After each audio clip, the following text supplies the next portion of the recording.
everyone, welcome back. So finishing up my project. So the red dot is the old one, the cross is my new one.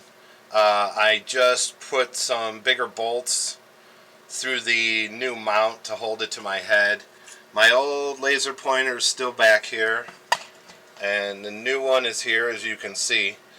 This is a swivel joint, so I can swivel and pivot and move it into where I need it. So if I put this right there in the center, I know my height is perfect. I crank it up or I crank it down, the lines move away, but when I crank it right back to where I should be, bam, my height is perfect.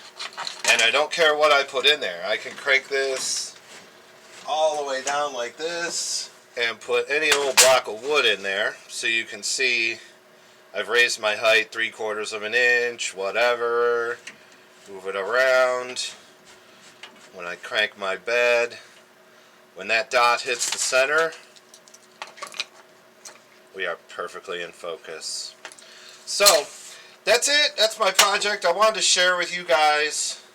I'll put parts information down in comments. But yeah, we're going to try this out and see how it works. Thanks for coming by, guys. Really appreciate the watches, and more to come. Have a good one.